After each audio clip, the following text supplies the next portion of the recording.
This week on NintenDomain, we get into that E3 stuff. And we learn why Link can't be a girl.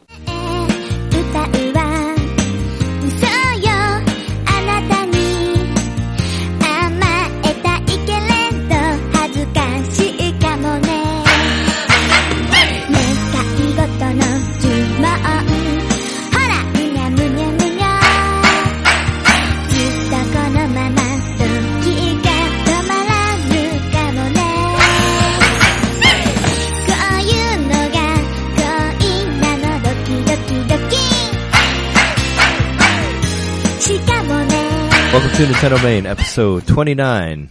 This is our E3 episode. We are your hosts, Trey Johnson and... Hey, how's it going? It's me, Jeremy McCaskill. What's up, man? E3. Past 2 days. That's all it's been. 2 days of E3. It has. It's been 7 hours of live footage, pretty much, I think. I know the first day was 7 hours, I think. I didn't think that it was going to happen, but I actually was kind of bored of Zelda. Oh, yeah, on the first day. But they ended up showing a lot more than just Zelda, thankfully.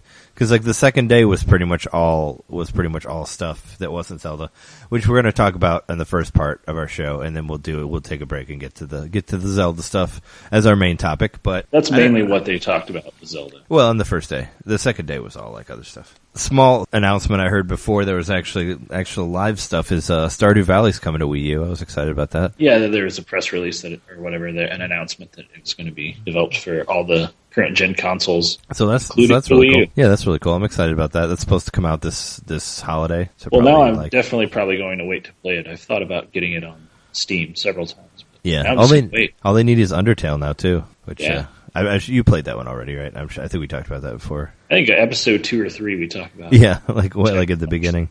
I want to play that one. I want to play that one too, but I'm still kind of waiting on it. I think it would play better on a console. Yeah, I mean, I expect that. I would think that would follow suit too, and eventually, or at least if it allows you to program a controller, which they may have changed since I played it last. I couldn't get a controller to work. Oh yeah, I'm sure. I think they would. It would make sense to. It'd be weird to play with a keyboard, but I guess. Well, it actually works well with the keyboard. I just think it would work even better with the controller. Of course, yeah. But that's my opinion, man. Yeah. Speaking of stuff I want to get, did you see that Rhythm Heaven dropped today? That's pretty awesome. I love when they drop stuff out of nowhere like that. Yeah, I want to get it so badly, but I might have to wait. I'm gonna have to wait until I get some extra cash. But yeah, it looks awesome. That there be is there any confirmation that there will be a physical release, or is it going to be digital only? Oh, I don't know. I didn't look into that. I just thought about getting it digitally. Yeah. I don't know. Yeah, that's an interesting question. Whether they would, because if it was coming out, it would have to release Friday or something, right? If it was, yeah. I didn't see anything about the physical copy. I didn't watch a physical release. That'll be later. I didn't watch all of the demo for Rhythm Heaven. I watched some of it, but I'm sure they would have mentioned whether it's physical copy or not. I just watched the trailer for it, and that was enough to get me excited because it's a smattering of old and new material. Yeah, it looks great, and they actually they rate you a little bit. They've changed it to where you can kind of tell whether you're ahead or behind of the beat.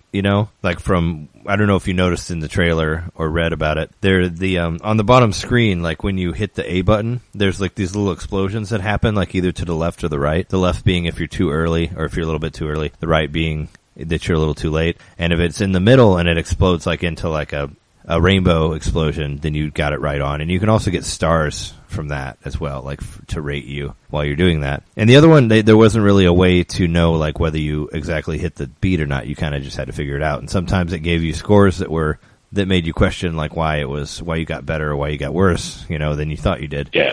So this is definitely a step up because it kind of got criticized a little bit for that, on the past, especially on the Wii release on the last one, which is an awesome game, but people kind of criticized it because of that, just because they couldn't really tell why they were getting certain ratings for certain things. So that's cool, and you actually get a number rating now, and it actually counts up points and all that stuff. So it looks like it's a lot more in depth, which I'm totally into. And you can play all the games for the Game Boy Advance one that didn't come out here, that was only in Japan. So that's awesome. Plus the DS and the Wii one and new stuff also. So it's pretty much 4 games in one. So it's totally worth it. Does it have all the stuff from all those games, or is it just some from each one? I think it has everything. I don't know. Or maybe it's a greatest hits. I don't know. Don't quote me on that. I don't know if it has everything, but I was under the impression that it did. If it doesn't, don't blame us. you know. But I think I would expect that it has most. I definitely almost downloaded it just because I wanted to be part of the buying the thing that was released by surprise. Oh yeah, you should get it. I mean, I 100% recommend that one. I'm 100% into it also. Are you buying it? I'm going to buy it, but I don't know if I'm going to buy it now. So I'm saying I'm definitely buying it, but I'm probably not buy it tonight. I might wait. I might wait till after I make some more money over the weekend. They're also not going to take it off the eShop. I think it's up there to stay. Yeah, it's not a limited time thing. But speaking of limited time things, there's the.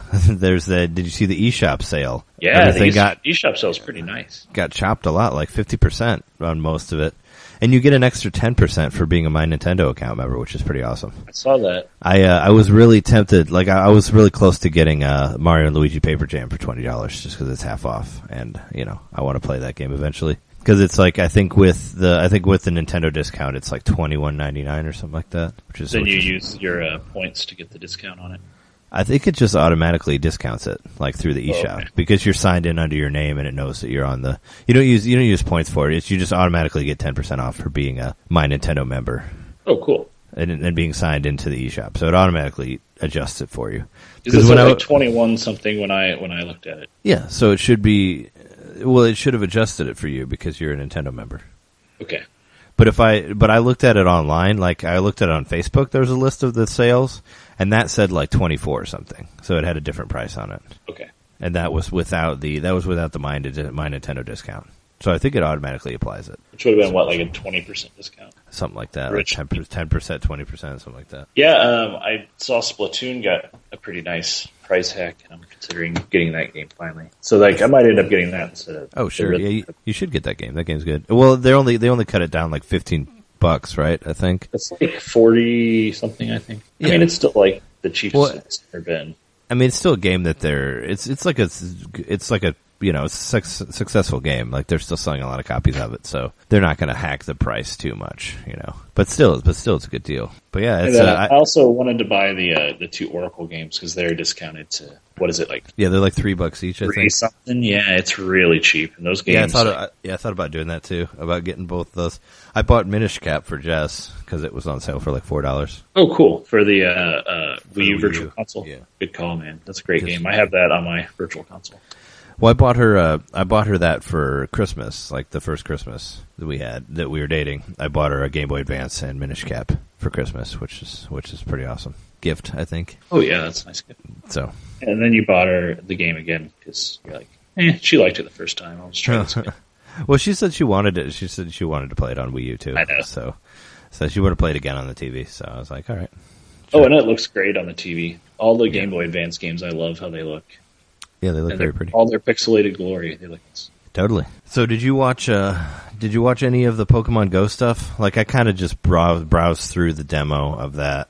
Because it's like a lot of these demos are like hour. Well, that one was 45 minutes. So I was just kind of watching a little bit of it before I called you on here just to see. And it's basically just them, talking about like they had the guy on there. Apparently there was a guy, they had the guy in there who did the original April Fool's Day Google Maps thing. Do you remember that? Yeah. Yeah. So that guy is involved with the game, which I didn't know that. That's interesting. Supposedly it uses the same technology that Ingress uses. I guess. I don't know. Ingress is like a game. Some of my coworkers play it, and it's a location-based game where there's like a map of wherever you are. And you have to claim it for certain like towns. Yeah. Like for the clan you're in or whatever. Yeah, I heard about that. Yeah, I had a friend that played that because he had to go to different places. So it uses similar shit, I guess, to work. Yeah, I'm still not really sold on Pokemon Go. I mean, it's probably going to be free, right? They're free to play. I don't see myself buying that $35 Pokemon Watch thing or whatever that they're selling. So that's the thing that, like, that's the thing that I was most interested in. And not because of the technology of it or whatever, but just because of the band of it. It looks like a friendship bracelet from 1991. The Pokemon Watch does? Yeah, it's got that braided... It's like... Part of me wonders if Nintendo just had a shit ton of these things sitting in a warehouse for the last 25 years or whatever. And they're like, finally, we get to use these. Well, they got a lot of stuff in warehouses. Friendship bands. I don't know if I mentioned it before. I might have on another episode. But you know that the speaking of warehouse stuff, the Wii balance boards were made out of like old 64 analog sticks. So they, so they do that shit all the time. Like they reuse their stuff constantly. The inside of a 64 controller is way more complicated than I ever thought. problems. I'm sure it is. But I thought that was funny that they used that for about fixing. Yeah, they used that for their balance boards. They used old 64 controllers. Yeah. Pokemon Go. I don't know. I'm still. I mean, I don't know. Like, I don't go. I don't see myself walking around Chicago doing that. Just because I live in a big city, and chasing Pokemon is going to lead me into like dark alleys that are dangerous or something like that. So it's not really the most appealing thing that But if you live in Japan or a place where you can walk around more, it might be a little bit. I don't know. I'll try it out, but I can't really see myself like going around the city like trying. I just think you could find Rattata pretty quickly, man. I see Rattata every day. Oh, okay. All over. You already know where to find him. They already see Rattatas, yeah, on the subway, under the tracks, like in the alleys, all over the place. Make sure you get down on the tracks and catch yourself a Rattata. I'd hope, yeah. It sends you like into the subway, like where you're down on the tracks, like trying to find Pokemon. That would be awful. Hopefully it doesn't get to that. That'll get them in trouble quickly. Yeah, let's hope not. It's been around in a beta form in Europe and Japan, right? They've been already using it for a little bit. Pokemon Go? I think so. I don't know. I know they showed pictures of them catching Pokemon like around the E3 area. Yeah. During the demo. Like I saw that. They're like, oh, here's one from the front of this, and here's one by the Zelda demo, and here's the other thing. So they were kind of using it. So yeah, I don't know if it's out in Japan yet or not, I guess. I'm sure there's some form of it. Maybe. Well, I just think that was a test market scenario where before they, release it to the U.S., which is probably a pretty huge market, they wanted to make sure to work some kinks out. But I don't know, man. Like, it is what it is. It's if you're like into those kind of exploratory games, maybe you like have a certain area of the town you hang in all the time, where you go to bars and stuff. Like, it might be fun to play that with your friends and like go outside and run around a little bit or something. Yep. It could have its social element. Sure. Yeah, I was thinking about it. I was like, it could be funny to like just, have Pokemon in the bar that you go to and be like, oh, look, there's whatever. Because there was one time one of my friends gave me a ride home from work, and he seriously like took a different route home to play that Ingress game. He pulled up this park and drove to this certain spot. He's like, all right, I need to click this. All right, here we go. We can. So funny. I mean, if it's similar to that, then I think some people are going to get a lot of enjoyment. Yeah, speaking of, before I forget about it, speaking of Pokemon, what did you think about the Pokemon stuff from the first day, like right off the top? I feel like some people were kind of like, get to Zelda already. It was kind of a weird place to put it, but it really was. I liked what I saw of it. I think Pokemon should have started out the second day. It should have had its own thing. Or maybe Zelda should have been entirely postponed to the second day. Because I think Pokemon shouldn't have had to be there. I don't know. That wasn't very fair to Pokemon. It was kind of a weird spot for it, right? Because like they showed you, they show you the Zelda trailer, so everybody's like super pumped about Zelda. And they're like, but first, we're going to get into Pokemon. So, I don't know. Yeah, like, I mean, well, if they would have taken it away, then the first day would have been just Zelda. And I know you texted me and said, like, it's almost too much Zelda. Because it was, like, just over and over and over. But there is a lot of stuff to do in that demo, which we'll get to later in the episode. But I don't know. I mean, I was excited. It was good for Pokemon fans because they got to just catch the beginning. Yeah, check it out at any point during the conference. Sure. I was excited to watch it just because I like Pokemon. I found some interesting stuff with it. There's a couple new Pokemon that you see on there, like Yungoos and Pikipek were on there. There's some interesting, like on the bottom screen where it shows both of the Pokemon. It'll show like plus or minus, like to let you know like whether you're strong against the other type and all that, which I thought was interesting and helpful for this version. Yeah, I do remember that now. They also like heads up. It stores all the info from facing the Pokemon you faced. Yeah, and it shows you at the bottom, like, so you don't have to necessarily look it up. It's like, oh, I have this one, it's strong against this other one. So you know it, and it'll just show you on there to help out. Whenever you catch the Pokemon, it shows those white Pokeballs behind it that basically show like how many evolutions it has and all that, which is also cool. So you kind of get a heads up to like what you can do, like what other stuff you can do with the Pokemon. I don't know if you noticed that too. So it's just got a lot more because if you play the first game, that game was kind of confusing. So they've just gotten less and less confusing as time's gone on. They're just trying to make the operating system just more manageable and all that, more user friendly. Screens, they got two screens. They can add more stuff in there, but it seems like every game, every iteration of it, they add more stuff to make it easier, and there just seems to be more things there. The graphics look cool, like the characters look bigger, the whole areas are pretty. Like I noticed the camera angle was like lower to the ground, which you don't really see in Pokemon, so it's almost kind of like a 3D, like a third person RPG sort of, instead of like the top down freely. Yeah, you're a fully polygonal character moving on in 3D space. Well, you were in X and Y also, but it still kind of seemed like a lot of it was still like a top down camera angle. There were some ones where it was like straight on. I think there's like one town that was like that, but it seems like all of it, most of it's going to be like that for this. So it looks better in that regard, I think. And there was a 4-player battle also, which is cool, where you can get attacked from all sides or you can attack different things. So then if you have one that's strong against one thing and not another, that adds like a whole another layer of strategy in there. And then it can just be you like picking on a particular person if that's what you want to do. Sure. You can gang up on one person if they have a stronger Pokemon. Yeah, the Battle Royale is what it was called. Yeah, but it looks like a lot of fun if you have 3 friends that want to play with you. Sure. Yeah, I mean, I liked from what I saw of it. And speaking of 3 friends, you want to play? You want to play with you? Did you see? What do you think about the Mario Party? The new Mario Party on 3DS. Did you see any of that? The Star, what is it called? Star Rush. I didn't get a chance to check out that trailer. That was that today or yesterday? That was today. Okay. Mario, that's a new game that was announced at E3. Nobody knew about it. It's I don't know. Like my problem with like I like Mario Party a lot, but I have a hard time getting into the handheld Mario parties because I think Mario Party is meant to be like a game where you play with a lot of people. And if you don't know like 3 people who have 3DSs, then it's kind of like, it's not as fun. It's not a very fun single player, in my opinion. Like I got Mario Party for 3DS for free from Club Nintendo, like when it was closing, you know, when they did like all those gifts. And I played a little bit, but yeah, I don't know. But yeah, this one, I guess, yeah, you all get to go at the same time, so the game moves a little bit quicker. Like you all roll the dice at the same time. You're not in a car, thankfully. You all go to different places. But I watched a mode where you're Toad. I forget what it's called. It's called Toad something or other. But Toad mode. Yeah, I probably should have written it down.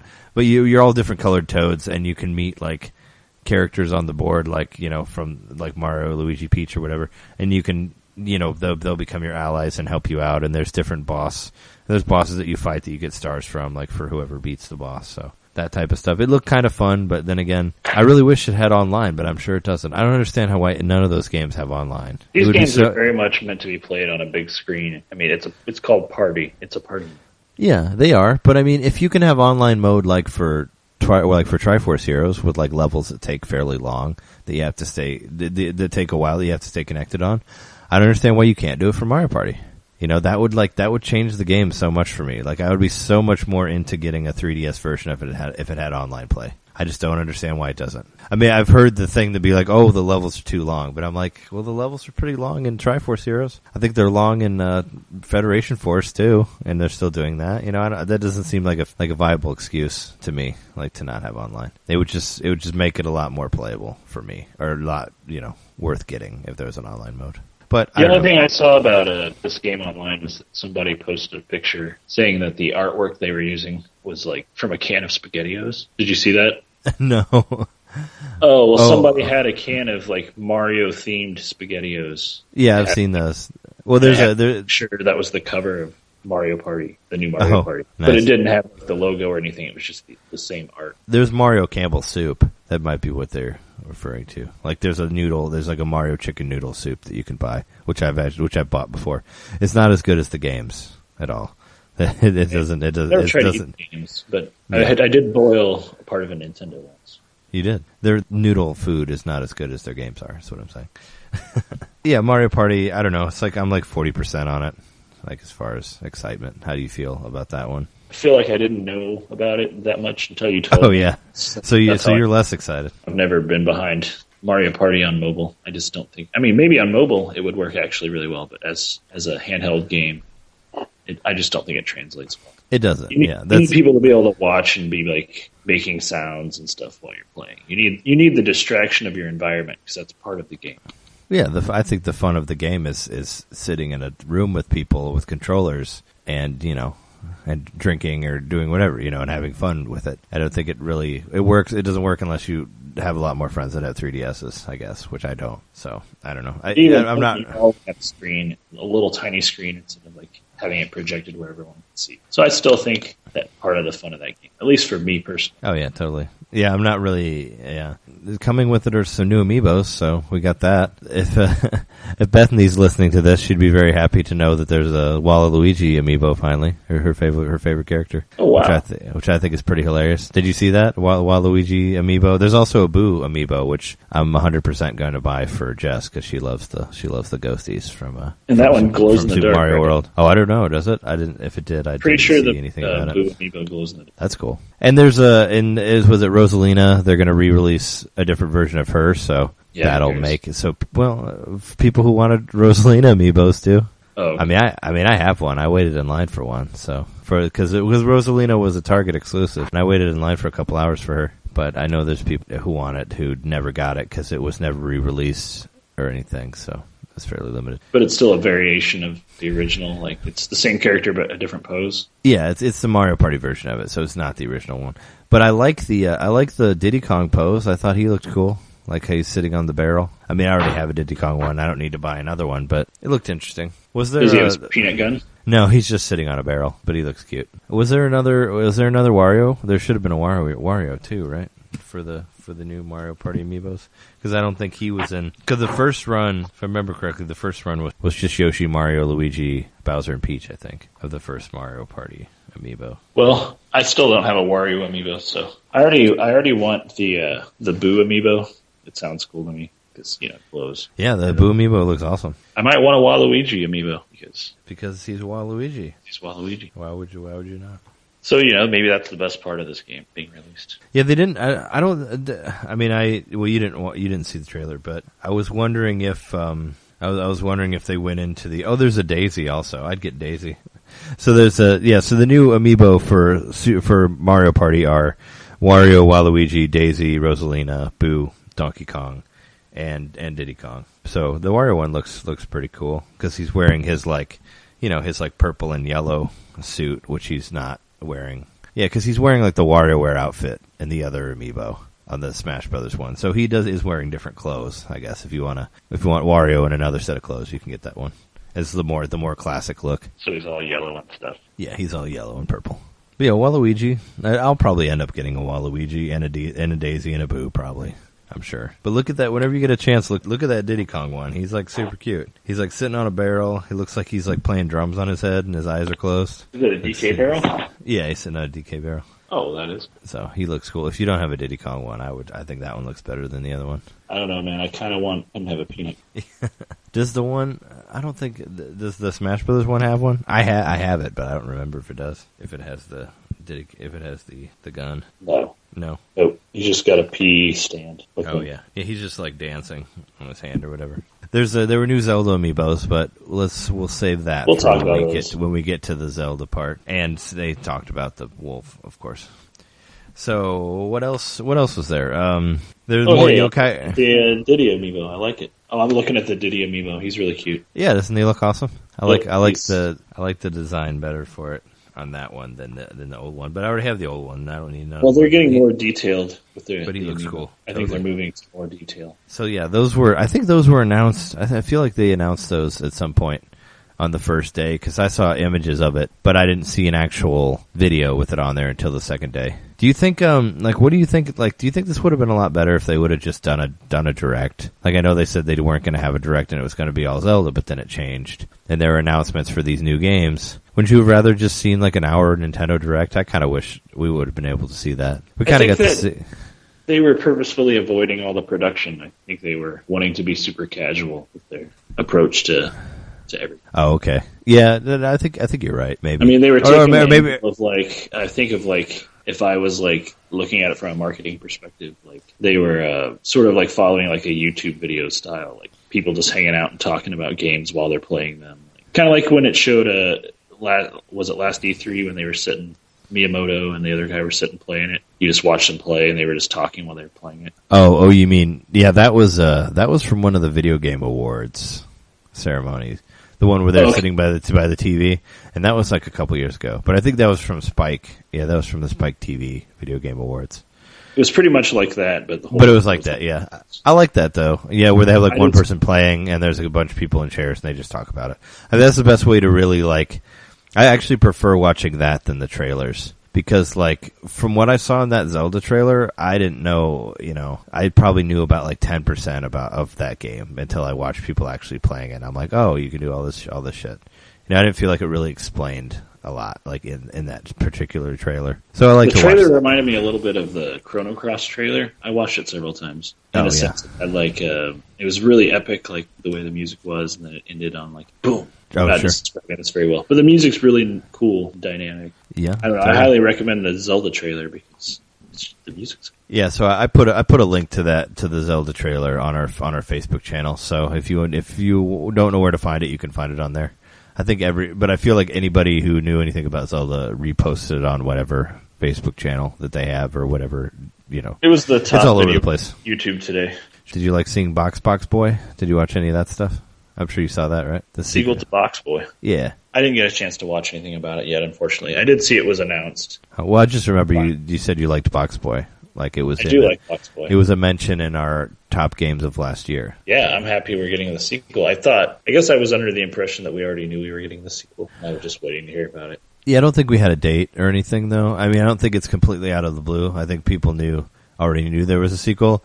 They just didn't know like when it was releasing, and it's releasing like at the end of this month, so it's right around the corner. Too far from now, so that's cool. I watched the demo. It's kind of a fun title. I like that they just say Box twice instead of saying Box Boy 2. Box Boy, yeah. It's kind of a strange title, but that's how they do it. Yeah, now you can spawn boxes from both sides of you. It's like the new thing. So you can do double the boxes that you could in the last one to make it a little more complicated. I watched the demo of that. Looks fun. Looks like regular Box Boy stuff. I never finished the first one, but the first one went on sale also. I think it's just only selling for like a couple $2 now on the eShop. Like cheap. to go in line with the E3 sale. They've been doing this for the past few years where they discount everything that they talk about. So like last year I got a Fire Emblem Awakening for fairly cheap because they cut it like 40% because they're doing all the Fire Emblem Fates stuff. Same with Star Fox. I bought Star Fox 3D like at that time for cheap as well because I didn't want to pay full price for that because I already had it. But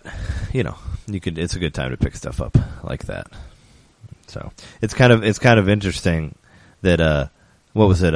Paper Jam was announced last E3, and now it's already like 50% off this year. I guess, I mean, maybe it didn't sell that well, but I don't know. I found that kind of funny a little bit. Oh yeah, but I mean, Fallout 4, which was a huge non-Nintendo news, obviously, but you can get Fallout 4 for free on Xbox One. Oh, really? Giving it for free, yeah. And that game came out after Paper Jam. So. Yeah, I didn't really watch much stuff from the other companies. All I know is that there's like that Spider-Man game that looks okay, I guess, and I guess everybody else talked about VR or something. But I only brought that up because it supported the point that sure. The game doesn't have to be shitty or poorly received to go on sale. I just thought it was just it hadn't been out for that long. Normally they don't cut games that are that new that soon. Is what I was thinking, So I was just thinking that maybe it didn't sell as well. But I know Wind Waker was also on sale last year because that's when I bought it. But Wind Waker had been out for like some years. Like it wasn't the year that it came out. If you don't have it yet, the game's awesome. Oh yeah, because that one's on sale now too, right? Like I think like most of the Zelda stuff is on sale. Yeah, best sales are the two Game Boy games, the Zelda games. I think that's a great deal for those two. Oh, for the Oracle. Yeah. I'd really like to play those again. Like I remember really enjoying one of them and not finishing the other one. Same thing happened to me. In fact, if I remember correctly, we bought the opposite. We both bought one.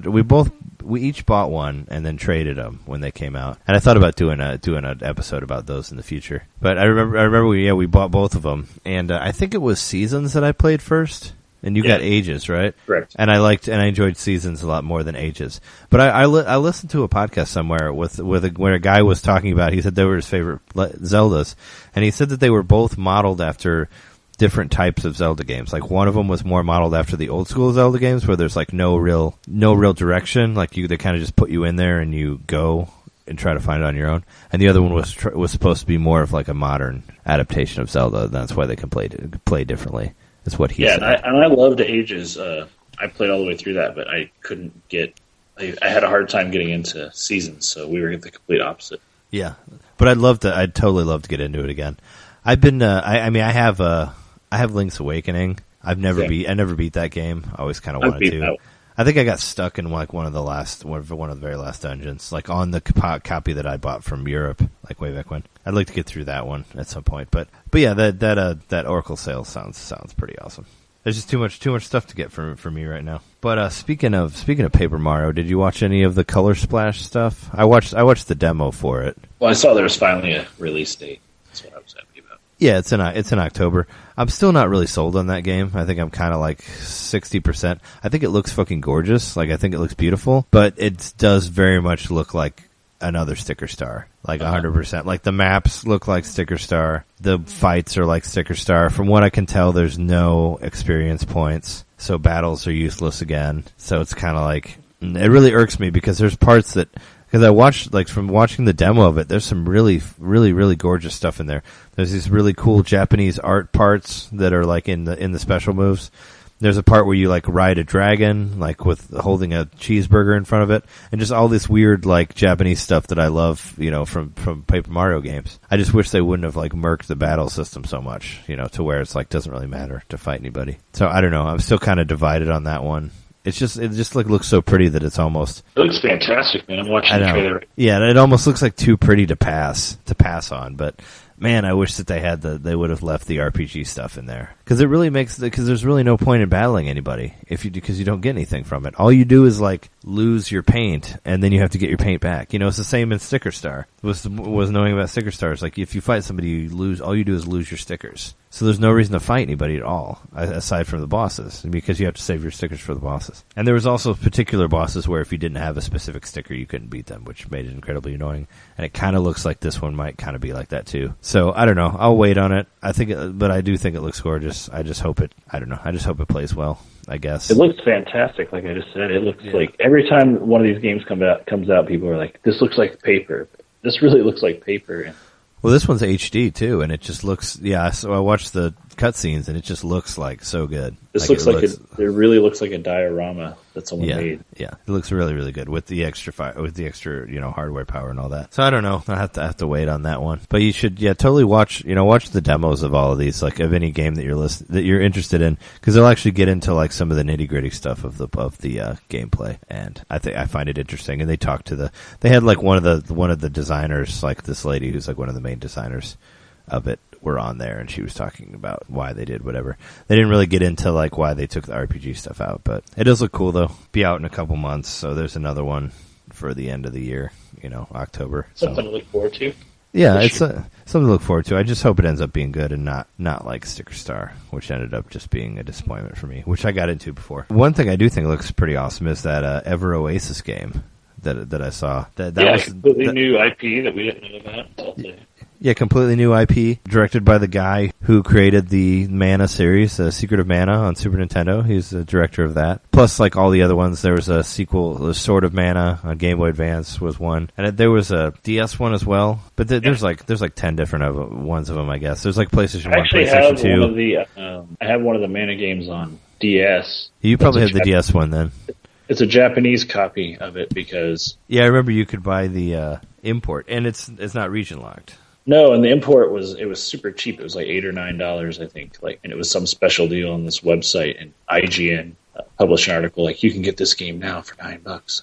Yeah, I remember that. Play it. And it was pretty much like, it was playable, but you have no idea what's going on. I stopped pretty soon, because it was all in Japanese. It was hard to follow. I ended up, I bought that game. I bought the English version of that game for one of my nieces for Christmas, or for like her birthday. So I remember that. That was pretty cool.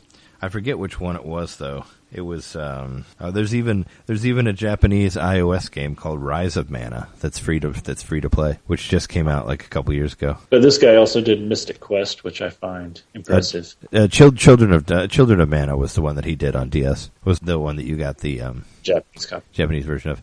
Yeah, he worked on Final Fantasy Adventure on Game Boy and Mystic Quest, which came out later, which you're more of a fan of than I am, but it is kind of mostly for nostalgia's sake. I mean, it's a full-fledged RPG. It's just sort of really dumbed down. Yeah, it's really dumbed down. See, I just came at it at the wrong time. Like if it was if I would have came at that first and hadn't played like 4 and 6 already, I probably would have enjoyed it more. But it kind of like I was already like big into Final Fantasy and RPGs when I came to that one. I was kind of like wasn't really into it. But I think it has an interesting developed story, and it's it's basically like the Final Fantasy Adventure Game Boy games, which were basically dumbed down versions of Final Fantasy. I mean, it's a different story, but they made it a little bit less deep, just so it can be portable, that type of thing. But yeah, it's super cool. Yeah, he works for Grezzo now, which they did. Didn't Grezzo do didn't they do the 3DS ports of Zelda as well? Like a Majora's Mask and Ocarina of Time, I believe. I'm not sure. I think they did. I think they worked on those, if I remember correctly. This game looks great. It reminds me a little bit of Animal Crossing. I'm sure other people have said that already. As far as like, you seem to be like building a home base pretty much and populating it with other creatures. Yeah, it's that game that I talked about before, that the game I always wanted to play, where I can like do Animal Crossing stuff in town, but you can leave and do dungeons also. I always thought that was like a perfect mix for a game. Where you could do like, which in a way reminds me of what's that, Harvest Moon Rune Factory, which they kind of tried to do that, where it was like a normal Harvest Moon game, but then you had dungeons. Yeah, I always wanted to play that, but I didn't actually play it. A lot of people have been comparing it to Fantasy Life, which I haven't played, but I want to play on 3DS, which is similar, where it's like an RPG sim game where you can basically do whatever you want. Like you can stay in town and like start shops, or you can like go out and fight monsters or that type of thing. But I'm really excited to play Ever Oasis. I think it's awesome. It looks cool. Did they give a release date for that one? There's no release date yet. It just says like quarter or whatever next year. I know I saw that there was a release date set for Federation Force. Did they show a demo of that? Not one that I saw, but I might have missed it. If there was, I'd like to see it, but I don't remember seeing it anywhere. What is the date for that? For the Federation Force, I guess this was announced before E3, August 19th. Oh, okay, that's cool. So I got, that's, I'm still, I think that game looks alright. But from what I saw, there wasn't really any demos of that for this year. They still are like treating that like they're just being really careful about that, so they just left it out of this presentation. They might do a separate thing about it. Because they did do, I watched some like demo stuff of it from, I don't remember which, it was from one, I don't think it was E3 of last year, I think it was another thing, but I did watch the demo stuff of it, and it does look really cool. Like if you watch the actual levels that are in there, it looks fun. I'm totally down to play it. I would like to buy it when it comes out, so I think it looks great. Speaking of like online 3DS stuff, there was Monster Hunter was there. I didn't really watch any of the trailers for that. Did you watch any of the trailers for Monster Hunter Generations? I didn't, but I did see you could get a demo for it. Did you? Can you get it? Because I got a letter from Nintendo with a demo code on it. Oh, you did? Is that the only way you can get it right now? Like I got an early access one. No, I didn't get that email. The other way you get it is through the current Humble Bundle. They have an E3 Humble Bundle you can get. Oh, okay. Pay more than, I think it's the middle, because they always list 3 tiers. I think the middle tier has the demo for Monster Hunter on it. Oh, okay. What's on the E3 Humble Bundle? Is it all Nintendo stuff, or is it just a mixture? No, that's the only Nintendo thing, and it's mostly like, from what I gather, it's mostly like add-ons to get other games. Like it's kind of one of those packs that's a lot of extra content, and then like some subscription stuff. Like you get like a month of Steam Premium or something like that. Oh, okay. So it's a lot of like subscription based and like download based stuff. Well, I have they sent me 2 codes, so I'll text you the code if you want to download it. Nice. And then we can like we should play online or something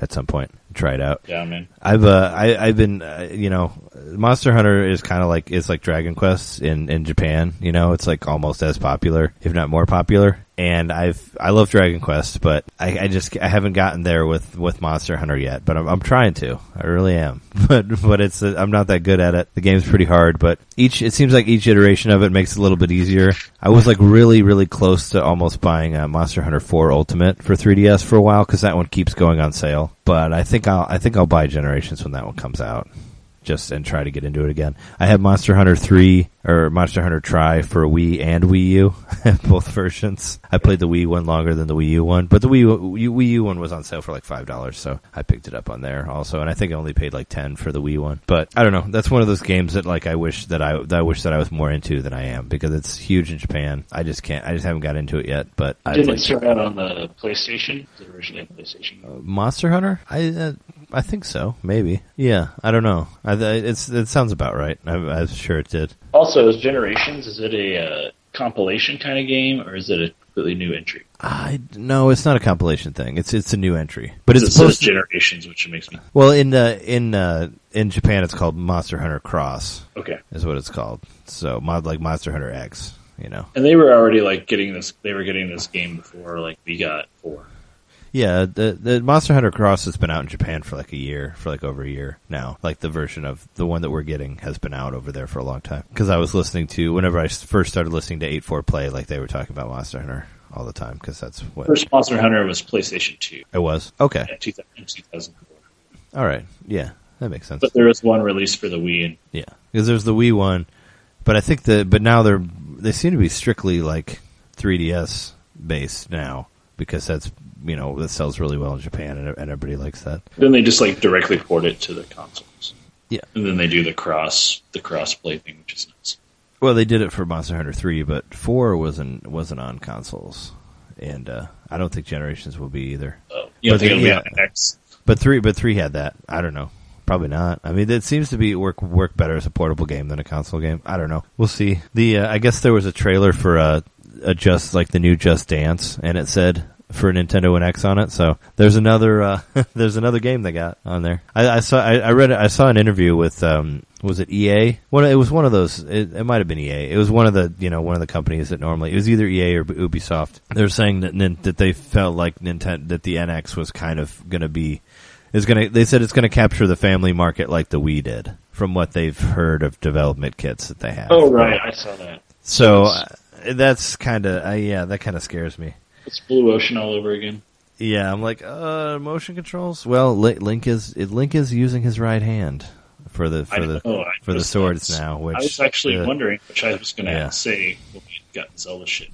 Yeah, we'll get next version going to be left-handed. Maybe that wouldn't make any sense. Let's just get through the rest of the stuff real quick before we get to Zelda. I know it's a big topic. We'll get to it eventually. There's just a couple things I want to mention. Dragon Quest VII finally got a release date. I'm excited about that. September 16th, right? Yeah, September 16th. It's a lot later than I thought, but that's fine. Now I have time to beat 3 through 6 in the meantime. And 9. I'm still playing 9 as well, but I think I'm towards the end of 9, or close to the end of 9. You beat 2 on the GBA, right? Yeah, I beat 2 on the GBA, I beat 1 on the NES. I'm playing 3 on Game Boy Color right now. And I'm playing Dragon Quest 9 on DS also, like pretty much the same time. But I've been playing Game Boy Color on the Game Boy Player. Yeah, you can play everything on the Game Boy Player. But it looks, the game looks the best on the Game Boy Player. Like, it looks really nice on there. I think it's a really pretty game for Game Boy Color. Does it have custom borders? Yeah, I normally just use the map border for RPG games. You know, like the whatever that has like the brown border that has like the written whatever. It looks like a map. It looks like a treasure map.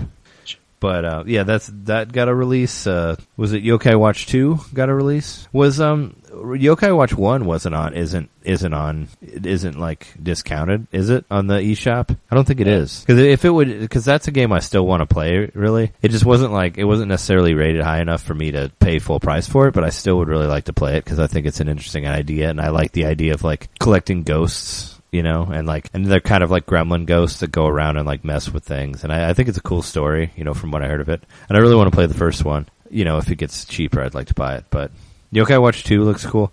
They're doing 2 versions of it, the Fleshy Souls and Boney Spirits, which I think is pretty funny as names. Wow. But I don't know. Yeah, apparently the first one tanked pretty badly. But they got faith in it, so they're still gonna try to, because it's like huge in Japan, like it's up there with like, you know, it's basically did like what Pokemon did here over there, so they kind of thought that the same thing would happen, but it's not really performing like Pokemon, but they kind of thought it was gonna be like a new Pokemon for America, but I don't know. Hopefully the second game is a little bit better, because from what I gathered on it, you don't really have full control over your yokai while you're playing, and I think that was like the main gripe about it. It isn't as precise as like Pokemon, where it's like all, you know, it's all down to the strategy and like using specific moves, because in that one it's kind of a little more random, like on the first one, so a lot of people were upset about that. But hopefully the second one's good. It looks cool. September 30th is the release date on that, so I don't know if it had a release date before, but it does now. So they did some, you know, more demo stuff on that, so And I think what do we got left? Fire Emblem, the Tokyo Mirage Sessions. I watched a demo on that. I'm still not really sure how that game works, but I still really want it. So it's still on my list just because super Japanese turn-based RPG. That's like my favorite genre of games. So sign me up for that one. Did you watch any of the trailers or demos for that? No, I haven't seen a trailer for that since the last time they showed it. But it does seem like the kind of game you just have to learn. I don't know. It's a learning experience because it's going to be completely different. Yeah, I watched part of the demo, and there was a part in the story where one character has to kiss this other character in this TV show, and they don't want to do it. And you say that you're going to do it, but this demon's like forcing you to do it. And then all of a sudden you like he transforms into this monster, and then you're in this fight, and then you're in this battle fighting him. It's like, what happened? And I'm like, I don't know what's going on in this game, but it looks great. It looks insane, and I can't wait to play it. But, yeah, I'm still like have no idea what's going on in that game, but I don't think I will until I actually get my hands on it. But from what I heard from Jose on IGN, he said that, like, I guess he expected it to be not that good, but he said it's a lot better than he thought it was. So, and as promised, I think it looks cool. I mean, Japanese idols, Fire Emblem characters, whatever. It looks fun. I'm excited for it. But I think if there isn't anything I forgot, we can move on to the topic of the week after this. Is there any games that you think that I missed that you know of that were on E3? Nope. I can't think of anything. All right. Well, let's take a quick break then, and then we'll get to the topic of the week. Break time.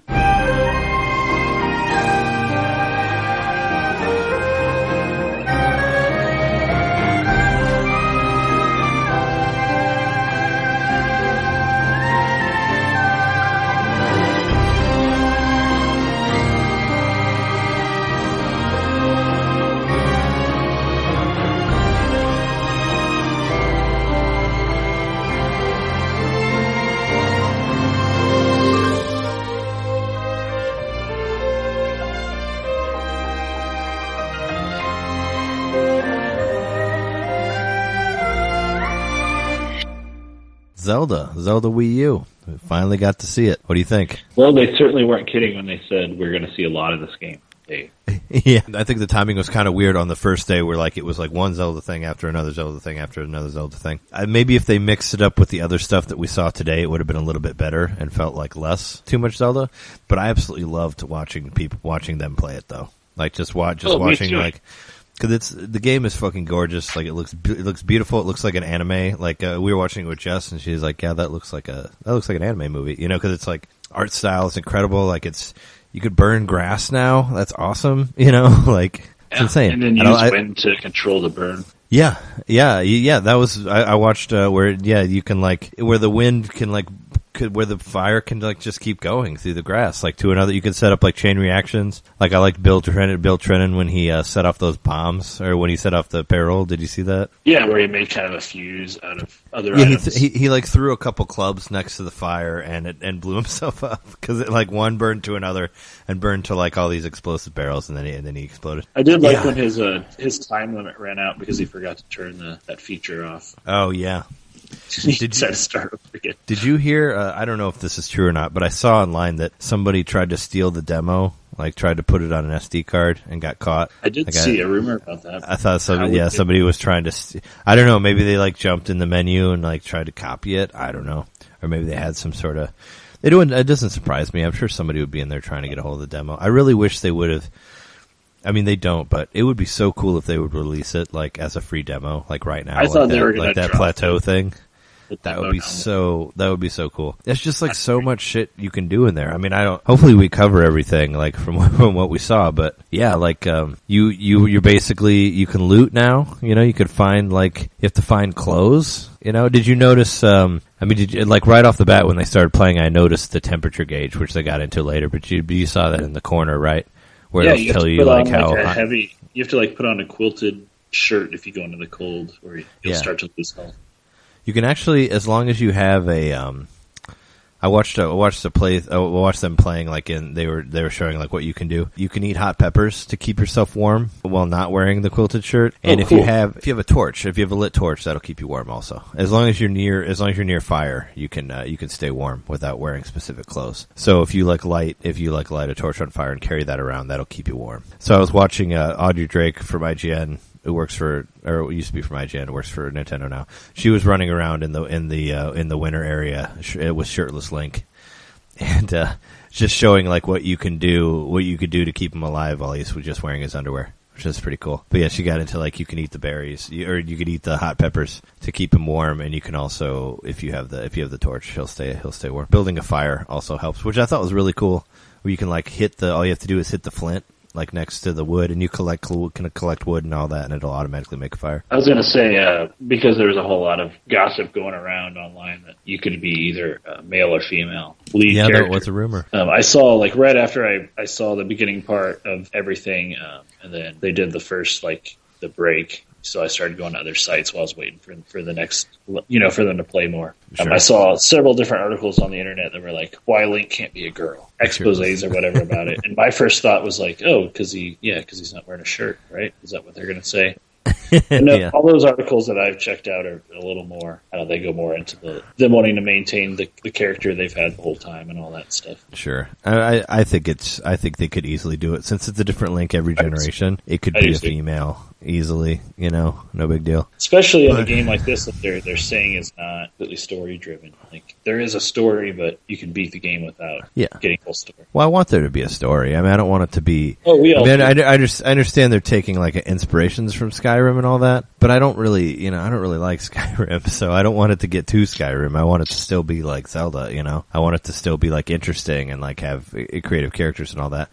From what I saw, it looks like it does. How did you feel when you finally saw the title? The title was kept Breath of the wraps. Wind, right? Breath of the Wild. Breath of the Wild, yeah. Reminds me of that song, like that Into the Wild song. Well, and yeah, that also like Call of the Wild, the Jack London book. Oh, yeah, sure. Dances with Wolves was the sequel to that, which they made into the movie with Kevin Costner.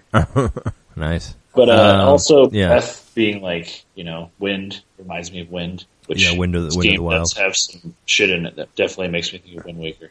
Oh, sure. Yeah, I was trying to think, when I was watching the demo, I mentioned it to Jess, I'm like, this game kind of reminds me a lot of Wind Waker without the water, right? Because you have the different, like, outlook posts, like with the guys in it, and you beat them and you get the dungeons. Did you kind of feel a little bit of, deja vu there? Like when they're going through. And then, of course, you see the Kokiri child. Yeah, I was like so excited when I saw him. I was like, oh, look, it's the tree spirits. That's so cool. That's the exact character model from the Wind Waker. What do you think? I had some theories about the timeline because I think it might be. Well, I think it's like post Ocarina of Time, pre Wind Waker is what I think. Where like the world's kind of destroyed, but it's not flooded yet. That's what I was kind of thinking because you can see there's parts still happening because Ganon supposedly is locked in. He's locked in Hyrule Castle, right? Oh yeah, would he be sealed still in that time? I don't know. I haven't fully got into the timeline on the different things, but I mean it makes me feel like it's the ruined version of another game, because there's parts of dungeons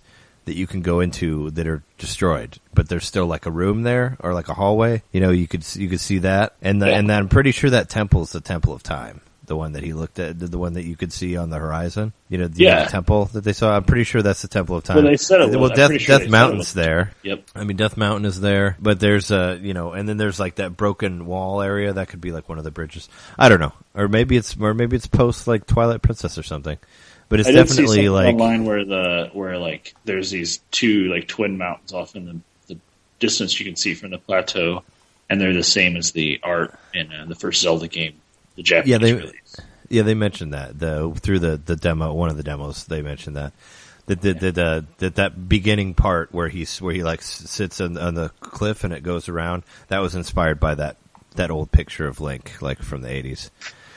And interesting thing. I think that old man is the old man. Is like, well, not the same old man, but they kind of. It's like it's dangerous to go alone. Yeah, that guy. When you run into him, because they talk about that, they're like, well, the other one, you start off and then you go in a cave. This one, you start in a cave and then you go out and then you see the old man instead of starting out and then going into cave. But I think that's a reference to the NES one, that old man dude there.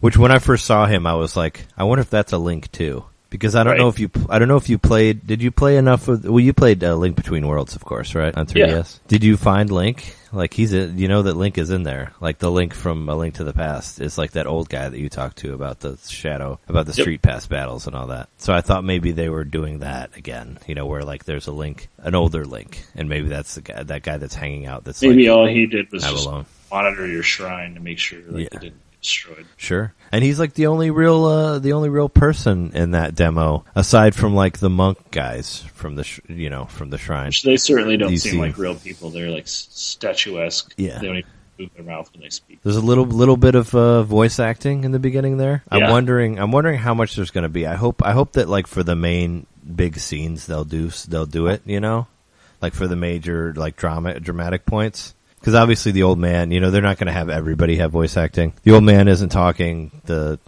monk guys don't talk either. But I don't know. It's cool. It's cool to have some in there, I guess. I like someone that was playing the demo. I can't remember. It may have been Audrey who said that the voice you hear at the beginning was one of those monks in the shrines. Oh, the guy who tells you to wake up at the beginning. Yeah, but it's a woman's voice, isn't it? Yeah, it is. It is a woman's voice. So that's why I was confused. She said that. She says, well, that's... Yeah, when you see those guys, they don't talk. They kind of chant. They go like, like that. Yeah. When they talk. So I thought they were speaking in a different language. When that they were saying what they're saying to you, but they're saying it in whatever their monk chant. Yeah, and I think the Sheikah Slate has a translation app. Yeah, the Sheikah Slate. That's totally the Wii U remote. That's how they worked it in there. It's the Sheikah Slate. I thought that was kind of cute. Where it's like, oh yeah, there it is. So that doesn't like the Sheikas. The Sheikas were like the ancient warriors. Oh, of course. That were Yeah, Sheik of the Sheikas. That's why I always thought that was a bad name for Zelda to use when she was undercover. Like Sheik of the Sheikas. Come on, man. That can't be a real name. Huma of the humans. Is a human character. Well, Impa's Sheikah, but she's Impa's a cool name.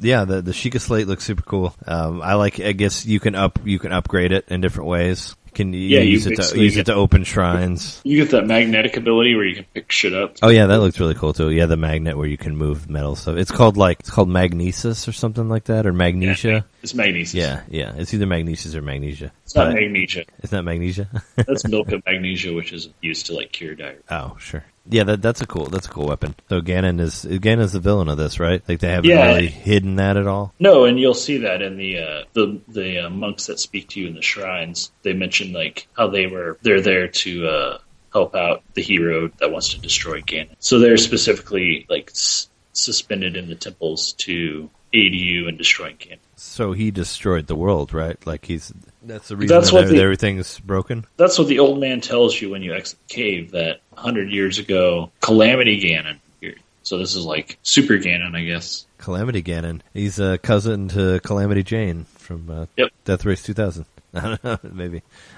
Yeah, he was her older brother that went to Hyrule. But anyway, he laid waste to it, and they couldn't beat him, so they sealed him in Hyrule Castle. So he is sealed inside of Hyrule Castle, but he's getting stronger. So Link's job is to kill him before he gets out of Hyrule Castle and destroys the world. Because the rest of the world, it mostly got destroyed, but it's starting to come back. But Ganon's still building power, and you have to defeat it. So he's not sealed, right? He's just hanging out on his throne wherever. Is basically what's going on. He's sealed in Hyrule Castle. He can't get out of Hyrule. Oh, okay. So somebody sealed him in there, but it wasn't Link, maybe, or we don't know. Yeah, we don't know, but we just know that he's trapped in the ruins of the castle. Yeah, I didn't see any of that. All I remember, because I was watching the demo, all I remember is the old man being I'm just an old lonely man. I don't remember him saying anything about Ganon, but I must have missed whichever one they said that about. People posted about their playthroughs that they've done. Oh, okay. Yeah, the only thing I really watched was the Nintendo demos, from the people who work there. So I didn't really look outside of that, aside from the NVC group. But yeah, that's cool. Ganon's back again. So we know we're fighting Ganon, and we know that he is most likely, I think, the big cloudy area. I think that might be where he is. Oh, the area that's glowing, like the big, with the. I don't know. I was hoping that was the alien area. That's where you find the tech aliens or whatever. I don't know. We'll see. But the Sheikas are actually an alien race in this game. Maybe, could be. It's a good idea. I like that you can climb everything now. That you don't need vines to climb. It's pretty awesome. Did you watch any of the battle stuff with the rock monster returning again from Metroid Prime? It's Thardus. He's come back. But yeah, did you watch him, like how you can climb the rock monster and you like strike the flint on his back to kill him? Yeah. Yeah, it's really cool. It's a puzzle, which is nice. Oh yeah. It's any good boss fight should be. Did you notice? It's like a creature from Galaxy Quest. Yeah, that's what I was saying. Yeah, Galaxy Quest / Metroid Prime / It's gotta keep bringing that rock monster back. I like you can find weapons now. Like they all have different levels. So when you get it, it shows you like the level of it. So it's more RPG stuff. It did remind me of Wind Waker in that aspect because you could take your enemy's weapons. You can, but you can actually keep it now. Right, and you don't stats. And you don't drop it every time you yell at somebody. Like in Wind Waker. And the coolest weapon ever was the Stalfos arm. Oh yeah, that moves. That moves while you hold it. That's so cool. You can like pull his arm off and beat him with it. And then it's trying to like grab your ass while you have it on your back. Yeah, like moves while you have it on your back, and while you're holding it, it's just like kind of flailing around. So cool, like super super cool. Yeah, I love how you can find armor that has different. When I first saw the numbers on the armor, I wondered if it was a durability thing, sort of like Fire Emblem, where it's like you get a sword and it says 10 on it, and you use it 10 times before it breaks. Because I know stuff breaks on there, but it's just like damage level. I think so, like because the defense level and all that. Shield is both armor and a kind of a vehicle. And it takes damage when you use it. Yeah, you can surf on the shield. They totally went that route again. Well, in Twilight Princess, you surf on a piece of ice. I know in the episode we did, I said his shield, but I was referencing Legolas. But now you can actually surf on your shield in this one, which is pretty awesome. That's a cool little like fun thing that you could put in there and do flips. That's a nice nice. Once again, there was something on the internet. Someone posted a scene from the original cartoon where Link's like running and he like throws a bomb in front of him and then he jumps onto his shield and bounces off the explosion of the bomb and like flies on his shield. Oh, and he can actually do that now? Yeah, except I don't know if you used the bomb, but it was 1988 or whatever when that cartoon came out. Well, he is right-handed now. He is right-handed now,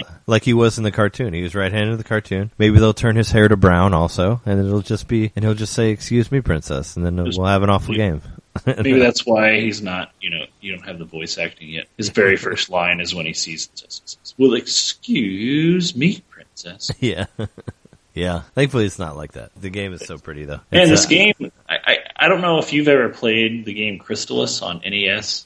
I've heard you talk about it, but I've not played it. But it's like this? Like it's a big open area? Not necessarily, but the opening reminds me a lot of it, because in that game you wake up, there's some kind of apocalyptic event that happens, and then you've been in stasis. Oh. And you wake and you don't know why. Like, you don't know why you're there, and like you come out of this cave and there's someone standing there and they see you and they run off. Oh. So that's why it reminded me of that, because the old man kind of walks away when he sees you at first. You can run and talk to him. It's the same in Crystalis, like you find that person in a town, which is right by the cave, but there's no town in this game. Oh, interesting. Well, not yet. Yeah, I mean, there's going to be a town somewhere. It really reminded me. I think, unless it's destroyed too, but I expect there to be a Kakariko village somewhere, right? We got to have some sort of mini game where we shoot stuff, maybe, right? I don't know. Maybe a ruined village. Yeah, like a ruined village, maybe. I'm wondering how many people are alive in there. I guess that's going to be part of the story. But yeah, it also kind of reminded me of like Mass Effect too. Like I know in the second one, you like wake up in like a medical bed thing that's sort of like that, because like when you make your character, it's like they're reconstructing your character, like he died in the first one or whatever, he just comes back to life. It's kind of like that. When I saw the pod, I was like, was that the Lazarus spool from Batman? That's like, did he die and they put him in there and he came back to life? Like so cool stuff. That also happens in Half-Life 2. Where you wake up in a bed or whatever. Yeah, I think it probably happens in a lot of games. It does, and that's one thing about, like, as great as this game looks, I am a little. I wouldn't say I'm put off, but I am a little like skeptical that Nintendo usually being the ones to lead the charge. Like, there are a lot of things from other games I can see in this, but that's okay. Like, they're being open about everything. Sure, but I feel like I feel like they do it. I feel like they'll do it better. They will. I mean, that's what I like about it, because there's more art to it, and it works better as a game. And have better control and all that. But I think the main reason it has to be right-handed because of how the gamepad is set up. You can't switch the buttons around on the gamepad. So I do wonder if like maybe the way the NX controller is set up, possibly you could do a left-handed mode. Maybe. I don't understand why this is right-handed though. Like there's no reason for it to be right-handed on Wii U, unless the NX is like a motion-based thing again, and that's why they did that. I don't know. It just kind of irked me because I'm left-handed, and I always liked that Link was left-handed. Yeah, I'm really curious if they're gonna flip around like the opposite of what they did with Twilight Princess, where he was right-handed on Wii, but he was left-handed on the previous generation. So maybe they're gonna do the opposite. Maybe he'll be left-handed on the NX version. Yeah, but the only reason he was right-handed was because of the motion control. This is the only reason. Like if he's right-handed now because of the layout of the buttons. That's what they're saying. Oh, that's what they think. How do you say it? Aonuma? Aonuma, yeah, E.G. Aonuma. He said in terms of right-handedness of things, when we think about which hand Link is going to use, we think about the control scheme. With the gamepad, the buttons you'll be using to swing the sword are on the right side. Oh. Thus he's right-handed. But they've always been on the right side. Yeah. It's just kind of weird. It's just kind of weird for them to switch it now, since he always was left-handed because Miyamoto's left-handed. Like that was the whole reasoning of it. I miss it. Maybe you can find a magician that will make you left-handed somewhere in there. That'd be cool. It's just kind of weird to see it back in the right hand. Yeah, I don't know if it has anything to do with what the NX will be, or what, I don't know. We'll find out for sure. I like that the stamina meter's back. Like I'm totally into that. Like that was a cool thing that I liked from Skyward Sword. It's in this one. The little stamina reminds thing. me of Shadow of the Colossus, because Shadow of the Colossus is a similar. Well, yeah, it has the hold meter or whatever that you can only hold for so long. But it's just like, I just liked it because you move faster in Skyward Sword. And then most games had it before that, like Call of Duty has that type of thing. It has like a sprint meter or whatever. I like that you can only climb so high, or like you can only climb as long as your stamina meter goes. But I'm sure it'll upgrade like as the game progresses. And you can make, I like how you can like make your own like meals that'll give you different things. There was something in the demo that reminded me of Star Tropics. They almost pretty much pulled it from Star Tropics. The how you can cook specific mushrooms that give you more health than you have, and you'll have like 6 hearts instead of 3. That was in Star Tropics when you took the red pill. Like they had that pill that you took. I don't know if you got that far yet. It's in the alien world. But you find this pill that basically gives you full life whether you have full life or not, so you get all of your hearts. And they kind of like slowly trickle away, and then you go back to how many you've collected. But that's kind of taking Star Tropics. Even though in this one the hearts stay until you get hit. They don't actually trickle away, but it reminded me of that power-up from Star Tropics. And it's like the super mushroom or whatever it was called in Mario Galaxy, where you get the extra. Oh yeah, we get the extra 3 hits. Double your hit. Yeah, Sure. What was it? I wrote down a couple of the mushroom names. I know Stamella was one of them. Oh, it's Stamella and Rushroom. Were two of the power-up mushrooms, which is pretty awesome. What do you think? Here's another idea I had.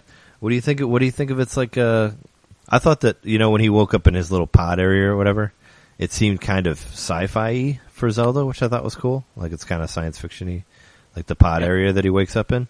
But what if it's like a Plato's Cave type thing? What if it's like the Matrix, like Zelda the Matrix or Link the Matrix, What if it's what if he's not, if the world is like created for him and no one else, and it only exists within his mind? Like the Animus or whatever. I guess I didn't think that deeply. I mean, my thought was, similarly abstract, that it was a spaceship that he woke up in, and he was like kind of in a world of ruin, and he would discover like several different versions of Hyrule that were ruined. Oh, okay. Within this world. That was something I kind of thought might happen, but I don't know if that's a reference to any work of fiction. I like the idea that you said earlier of him like sheltered possibly in there, like maybe that's his bomb shelter, and he was put in there and the world was destroyed and he slept for however long. There's an interesting idea. But I think the game is supposed to just start with you in there and you just don't know anything. There's no setup or like no cutscene or whatever at the beginning, which I think you're in a pool of water and the water drains away, which is even almost like Alien. Yeah. Like I love that, like it's very spaceshipy,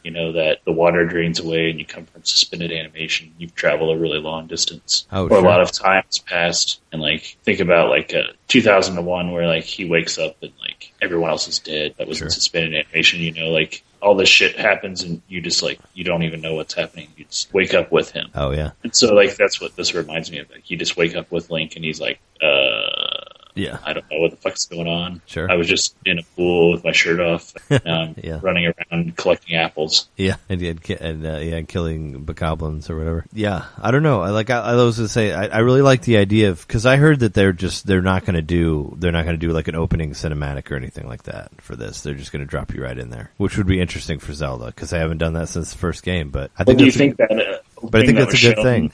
That Bill played, like, do you think that's the opening of the game? Yeah. I mean, that's how it opens. I think that's how it opens. I think that's what they were saying, that is the actual beginning of the game. And you can see, like, when in the playthroughs where people stand out on the edge and look out over the world, like, there's a lot of shit going on beyond the plateau. Yeah, did you see that? Supposedly it's 1% of the game. Yeah, one of the Nintendo people said it was less than 2%. Was on one of them, so I guess that'd be 1%. And they also said that you could fit, like, Twilight Princess in there 12 times. So which is, that's cool. Whatever. It's a 10-year-old game, so. Like the map. Well, they said the same thing for, like, Xenoblade Chronicles X, that you could fit, like, Fallout 4 in there, like, 5 times. Like the space of the map, Yeah.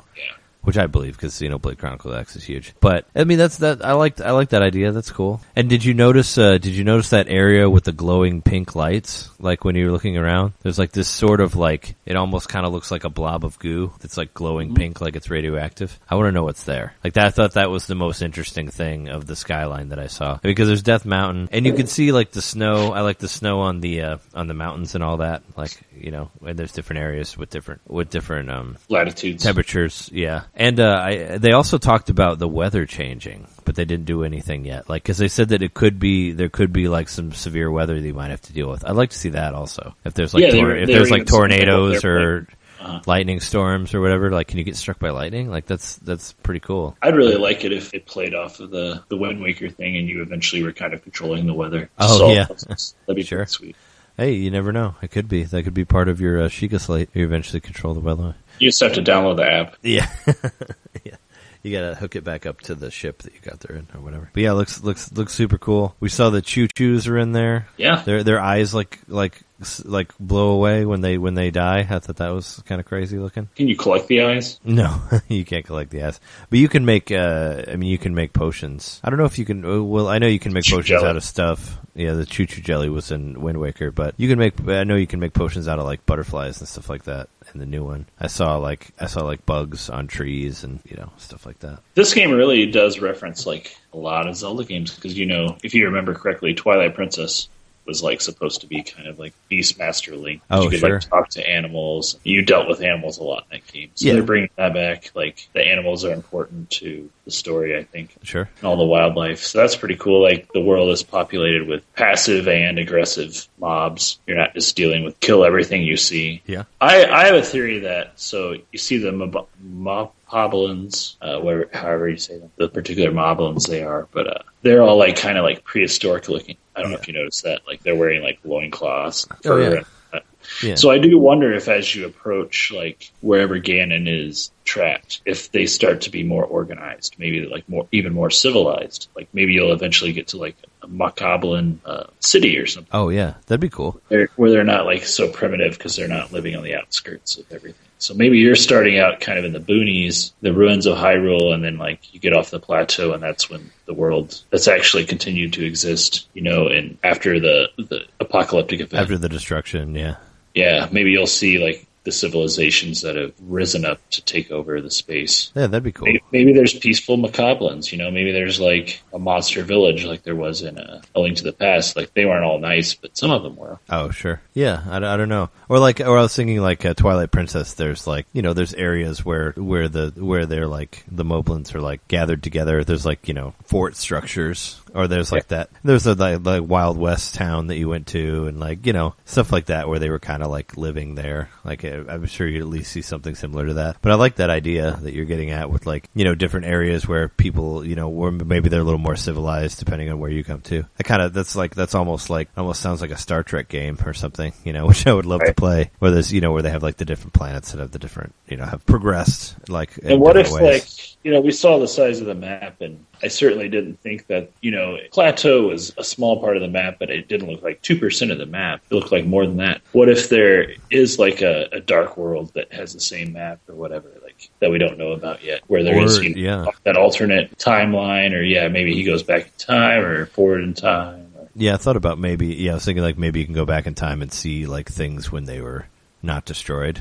That could be interesting. See the world that's not like where everything like, and they kind of did that a little bit in Twilight Princess also. Yeah. Where you go to that area that's destroyed and then you go back in time and go to the you go to the dungeon that was there before. Mm-hmm. So I don't know. There's like lots of really cool ideas going with this. What do you think about the shrines that are in there? I heard there's like over 100 of them in there, and they're separate from dungeons. There are dungeons. Yeah, they are. It's just a different thing, so people can't freak out about it. But they're, I don't know. It looks like you collect some power ups from some of them, and then you collect a ball at the end that I don't think does anything unless you get all of them, right? Like whatever the rune is that you correct, whatever goes into your chest. Well, I think you have to collect a certain amount of runes to get the whatever the hang glider thing is that they had. They were like, shit.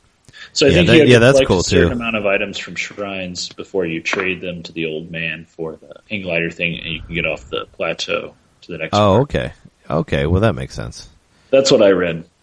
So the shrines are important because, maybe they aren't all necessary to beat the game, but you're going to accumulate shit that's going to make the game more fun probably, and maybe easier, maybe not, but sure. I think that I like the shrines. They're mini dungeons. They're little puzzles within the overworld, which once again, it kind of reminds me of Wind Waker. Where they had like little dungeons. Everything was kind of spread out. I like how you can scan the bad guys and actually see their hit points. Like there's never been hit points in Zelda before. That's pretty cool. And like when you look at the Guardians and they have like 500 hit points. Yeah.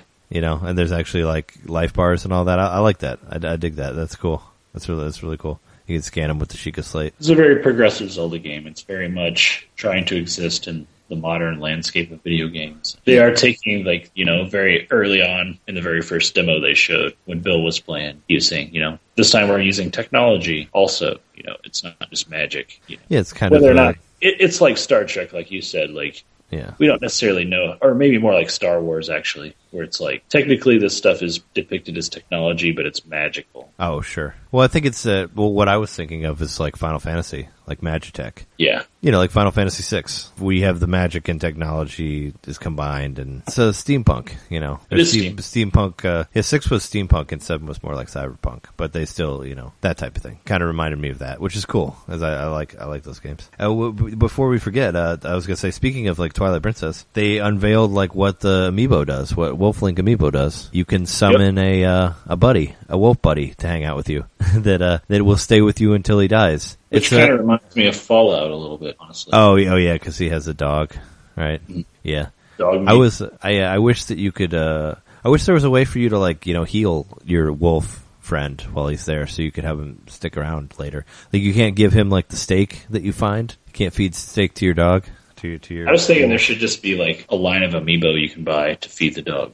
Yeah, right. So it can be like the bone amiibo and the can of dog food amiibo. That'd be ridiculous. Yeah, it would. But there's 3 new Zelda amiibos. We mentioned them, amiibo. We mentioned them earlier, but we haven't got into them yet. Pretty cool looking. I like the Link one. I like the one with him with his bow and arrow, where he's like on that poof of dust. Yeah. That's kind of supporting him. I think that looks really cool. I'm not Instead really of like a pea stand. He has like a poof of dust, which looks. Yeah, he's standing on something and he's jumping, but it looks like organic and it actually looks cool. I'm not, but the horse has a pea stand. Like, what's up with that? Like, I'm not really into the stand on the Epona one, on the Epona amiibo. That's like has this weird like light blue stand thing like in the horse's like midsection. You saw that, right? I thought that kind of looked a little wonky. Well, not to mention it's not proportionate to the other amiibos. So the horse looks tiny and Link looks really tiny. And then there's the Guardian that's just huge. That's screwing up all of your amiibo shelves. He's like the Malibolgia, the Spawn character. It's kind of what it reminded me. Oh, sure. This really huge, different kind of thing, like where you can pose it and everything. Yeah. Well, I like that you can move the hands. It's like it kind of reminded me of like Dr. Octopus, like the old Dr. Octopus toys, where you could move his arms around. So the first thing I thought of was like, I'll just take his tentacles and push him into the bottom, so I can like have him stand on that instead of the amiibo stand. That's what the first thing I thought of posing him. Like Dr. Octopus would, because he like carries himself around on his. Or have him like hanging from something, like hanging from the shelf above him. Oh yeah, that too, totally. No, like the fully articulated amiibo, like Bill was saying during that whole section because all the ones he was showing were pre-production models, so he was afraid to manipulate them too much. But they were the most detailed amiibos they've made. So I think like that's just kind of Nintendo saying they're stepping up their amiibo game. Because like the amiibos already looked pretty nice. I mean, if they're going to get better detail, I'm down with it. Yeah, I wonder what they're going to do. They haven't really said what they do yet, but they look very cool. I'm sure they'll probably package one in there, right, with the game physical copy. Yeah, maybe? I think they were saying that the Guardian was going to be included. The Guardian's included. Yeah, I was thinking like either they're going to package one in or they'll sell it in a 3-pack. But I feel like for Zelda they wouldn't do that. I don't know. We'll have to see. The Guardian amiibo looks fucking badass, and I don't know much about the Guardians. They're obviously important. Yeah, they did a little bit of fighting with them where they sort of like, they kind of work like, they remind me of those like spinning eye beam things, you know? Yeah. Going back to Link to the Past, once you just, throw the bomb at or whatever. Well, you throw the bomb at him, no greater time. But they remind me of those, kind of. Like the ones that are, the ones that are kind of stuck on the ground. Yeah, and some of those the ones that are sort of destroyed. With the bow and arrow to kill them. Yeah, I think Twilight Princess, you did that. But they kind of remind me of that. But that one is a lot harder than that. And I liked it. I liked the guys that are a lot harder. Like the characters looked like they were really difficult to beat in this. Yeah. Because especially like after playing through Twilight Princess, like, I mean, when you're on like the final dungeon and these dudes are like taking like a quarter of your heart away, like every time they hit you, it's like, come on, man. It's like this game is like towards the end there, I just started playing with Ganon mode. Like I just kept scanning Ganon because I was getting bored with the game because of how easy it was. Even like either in the later ones, so I just started doing like the double damage, like to make it more interesting. So I'm glad that it's more difficult now. And I'm sure you read that you can go straight to the boss, like at the beginning, without any power ups. I think Aonuma said it wouldn't be wise to do, but he said it's possible. So that's kind of interesting. It could be like kind of a new game plus kind of thing, maybe possibly. Yeah, like I would love for them to borrow a little bit of Chrono Trigger. Like where the best ending, like you go straight to the guy the first time at the very beginning of the game, you go back and fight the bad guy again. Yeah. That'd be interesting. But, and that will also say, it puts a whole new thing for, speedrunners who want to try to beat it in like 20 minutes or whatever. Or so less, we'll probably see, after this game's released, I imagine we'll see people doing that quick. I'm sure we'll see people doing that, like right when it's released. Oh, I made a note saying that the Stalfos, they're kind of like T-1000. Did you notice that? Like how they come back together if you don't like to destroy all of them? I thought that was cool. There was one parts of other ones will come together. Yeah, that's what I was gonna say. There was during the demo. I remember I was watching somebody play, and like they knocked the heads off of two of them, and they switched their heads. Like the heads went to different Stalfos. So that's really cool. But yeah, I'm super. See the body parts crawling along the ground and everything. There's a lot of detail. Yeah. No, it's super detailed. It looks really pretty.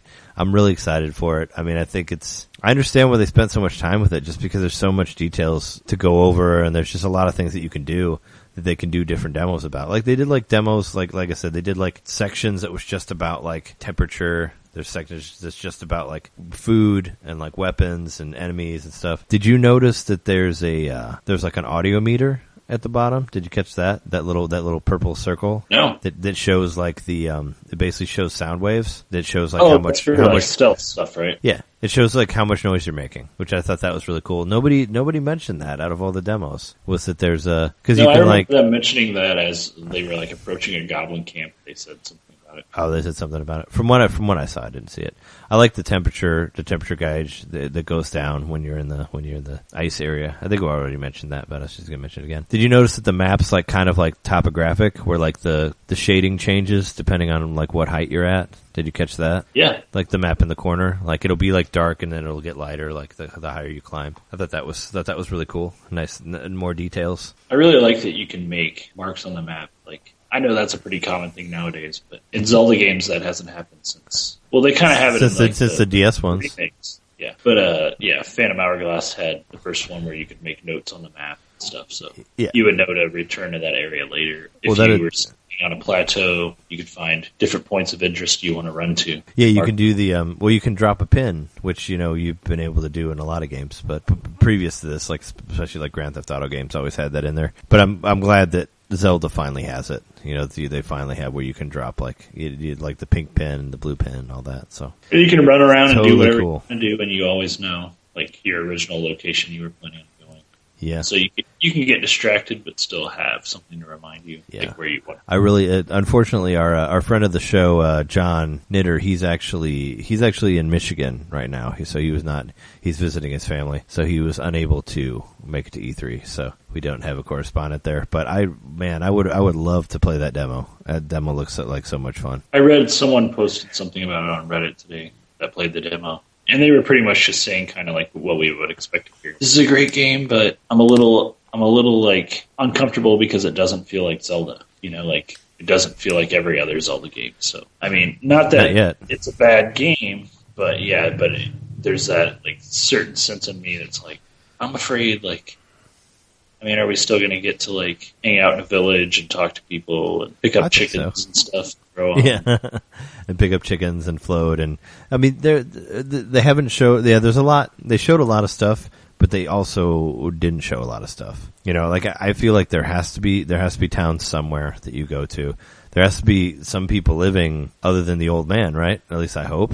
Yeah. But and there's they said there's dungeons. We haven't seen dungeons yet. I'll be interested to see how that goes. But I kind of like. I mean, I love how you can get some weapons early, like how they got arrows fairly early, and I think they want to kind of do away with the whole like way that they normally make the dungeons, where like you play through the dungeon, you get one item, you beat the guy with the item, and then you don't really use the item again, which is great, which I think they should do. They should get away from that sort of formula that they've been using. They give you the option of using the items in different ways to approach it in a different angle. Yeah, because like the Twilight Princess especially, I think, was notorious for that, where it's like, here's this one item, like the spinner. Like, you only use the spinner like one time, and that's all, I don't know. You use it to get like some heart pieces. Yeah, you use it for heart pieces, and you use it in the Sky Temple for like some bridges, but it could be used for more stuff. But yeah, I don't mind them getting away from that. But I think that all of the all those items have been replaced by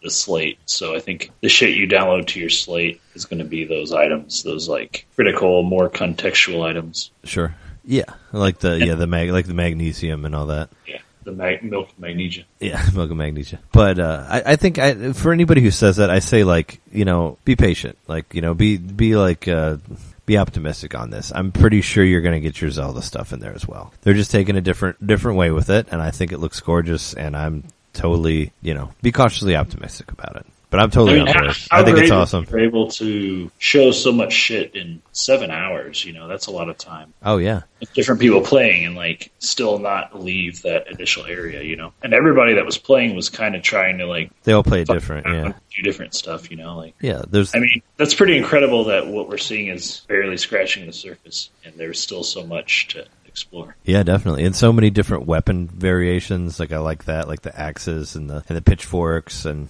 different swords, and like they had like bows that had spikes on them, which is really cool. Like like more defensive bows. It's just awesome. Yeah, and there's the you can do that freeze time thing that we saw in the video before. Where you like jump and aim like while you're in the air. That's pretty awesome. It leaves more to my Matrix theory there. Yeah, from him being in a world that was made for him. And I'm super excited about it. I really wish it was coming out this year. I really wish it was coming out in December. That would be so cool. It feels like it needs to be out this holiday. Like, it should be. It kind of hurts inside to think that I have to like live through another winter before I get to play the new Zelda. Yeah, you have to live through another winter without Zelda. Well, what if they make you wait till winter of 2017? And we have to watch Zelda again at another E3. Wouldn't that suck? And they originally announced it, in 2014? Yeah. 2013. I think so, right? Yeah, it had to have been like 2013, 2014. It's insane. I mean, I understand it's a big game, but I'd like to know if there's other... What do you think is the possibility? Like, I remember I read a rumor like a long time ago, which probably wasn't true at all, but I saw a rumor that that the Loft Wings would be in there as well at one point, just because of how big the game is. So you could fly as well. Well, I would love... They seem to be borrowing from other Zelda games pretty liberally, so yeah, I couldn't doubt that completely. But that was a rumor that I saw like maybe like a year ago, maybe 2 years ago. But they're saying that like there was going to be other ways to travel other than just the horse, and I think that would be really cool. Like if the RPGs like where you like Final Fantasy Stars like this too, where you like you travel so long on foot, and then eventually you get like an upgrade. Yeah. You find your chocobo. Back with bird. Yeah. Yeah, you find your chocobo, you find your airship or whatever.